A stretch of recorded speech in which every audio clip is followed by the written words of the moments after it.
All right, Nick Smith Jr., what a night for you and your team. As Jackson Hayes comes over to say congrats, as the rest of your teammates did. Look, you knew that you guys were really shorthanded tonight. How were you able to step into that void and execute like you did? Well, I just wanted to come out here with energy, and Coach JJ and the coaching staff believe in me and believe in this group. No matter who we got, our best players out. Just come out here and compete and win, and I feel like we did that today, and we got to keep it going.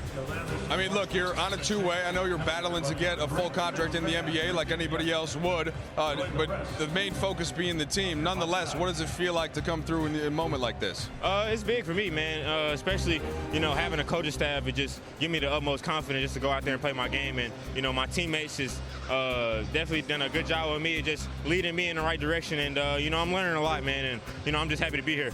3 short of your career high. Take me through the back-to-back threes in crunch time when Portland was trying to push on you. I was open. I think Smarty was driving down the lane. He got created too, and I was open. I just took the shot, and the last one, I think it was just a heat check moment. I was open, so I took the shot. All right, correct me if I'm wrong, but I was just going back to the back at halftime. It looked like you got a little sick. How were you feeling? You clearly were able to overcome it, but were you all right? Yeah, it was. No way I was missing this one. Just to get a chance to play, with the guys and get a chance to compete. And I guess I needed it. I don't know. Yeah, it just happened. All right, Nick. Well, what a job from you. Go enjoy it with your teammates. All right. Thank you. All right, guys. Get sick more often, Nick Smith Jr. Bring up the guy's sickness on TV. He's had a big game. 25 points. Getting light. 25 points, 10 of 15. He was 5 of 6 from 3. If you look at his box score, he had 8 points in the second quarter, 7 points in the third, 10 in the fourth, plus minus a +9. The Lakers were 9 points better with him on the floor. And by the way, James, also 6 assists. Game ball goes to a few different guys. He definitely is one of those guys. Without question. Look, you give Into Portland and get their most impressive win of the year. Huge games from DeAndre Ayton, Rui Hachimura, Nick Smith Jr., and Bronny James. This guy's a team win.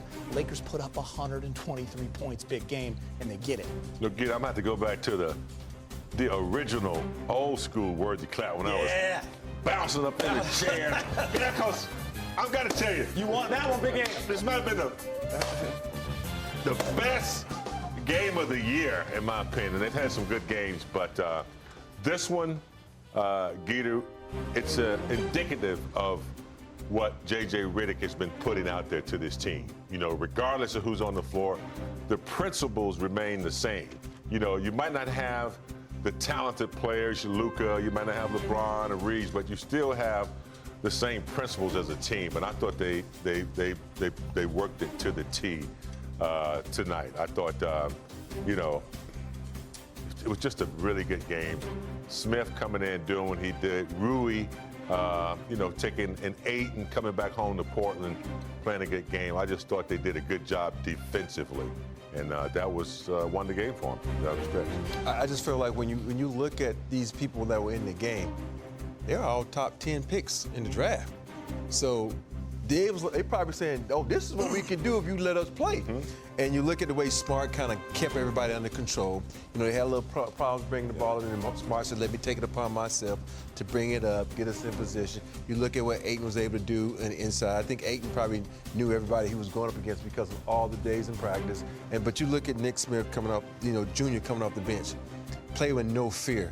Just going out there and dominate. A couple of shots, I was like, is he? Oh, yes, he did. Oh, he made that. Yes, he did. And so that's what you got to have. You got to play with no fear. I talked about playing with, fear, playing fearless and playing with a lot of speed and playing really great. So this was just an exciting game to watch from beginning to end.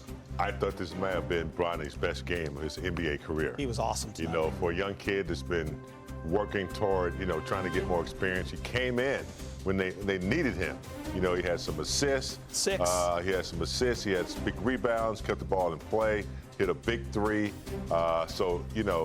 We talked about this, I think, when Derek was in here. We talked about how he gets to play with, other big-time players.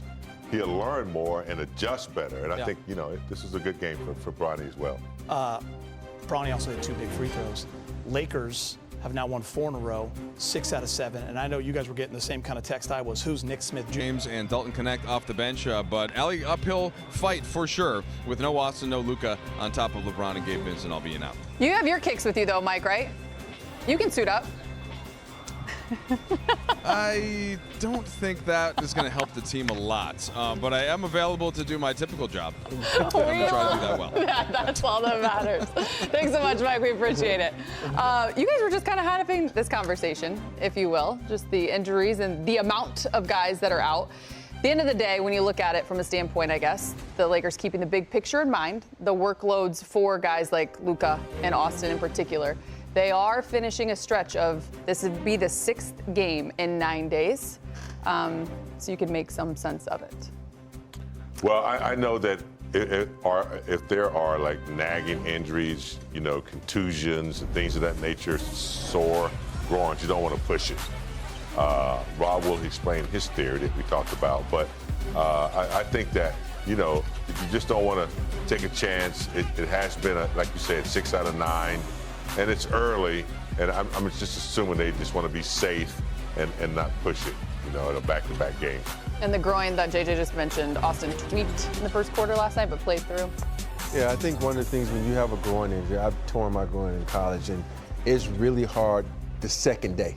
You know, you still have the adrenaline, you still have it when it's warmed up, so you can manage that in the game. But once you lay down, sit there and just start to tighten up, swell up, and all these other things, it's really hard to get it mobile again. So I think the best thing for AR, because, you know, it's not like AR plays a up and down game, you know, north-south. He's north-south, east-west, southwest, southeast, all these plays. He's all over the place. Is that a shout-out to Southwest? No. No, we're not united like that. But we just, you know, we go up and down. But I think this is the best thing because you look at his load has been a lot. He's been playing a lot of minutes. You know, he had to take over for, you know, Luka, had to take over for LeBron. So I think for him, you know, this is very unusual for a guy to play this many minutes early in the season. So I think he needed this rest. I hate to say it because, you know, I really ain't load managing. Yeah, you do. And I don't think anyone can disagree with that. Having said that, we talked about it last week, big game, because unfortunately, even though we're 7 games in, this is not anything new for the Lakers here early on. Because as JJ will tell you, it's still another opportunity. Next man up. It has to be. You know, guys have to really, you know, do their jobs better and try not to do, you know, more. You know, guys like Hayes going to have to step up. Jake LaRavia has proven it'll be a little bit more focus on them defensively without Luka and without Reeves and without Gabe. So, you know, it'll be interesting to see how they connect defensively and, you know, try to get some excitement on that side of the court.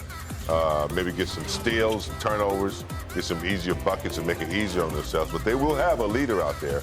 And Marcus Smart, you know, he's known for stepping up in all situations.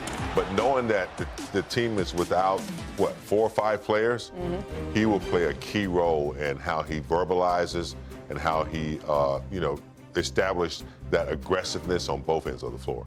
I think for me, it's going to boil down to a group effort. And what I mean by that, coaches are going to have to send in the right plays, the players are going to have to execute those plays, and they're going to play a tough-nosed defense because you think about the last time they played Portland. Portland kind of had their way with the Lakers, so now you shorthanded in a number of ways. Your prime scores, you know, you think about it, we got 80 points on the bench now because of Austin and Luka being out. So this is going to take a prime effort, and this is going to be, you know, team effort, pass the ball, move the ball. And when you're playing a good defensive team like Portland, I know that's really weird to say it here, but they are a good defensive team. You got to really move the ball. Don't second guess yourself. Move it fast. That way everybody can get not good shots, but great shots. A really good defensive team that plays 94 feet, as we've talked about. And they've also caught the Lakers on the second night of a back-to-back both times now, beating them last.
you.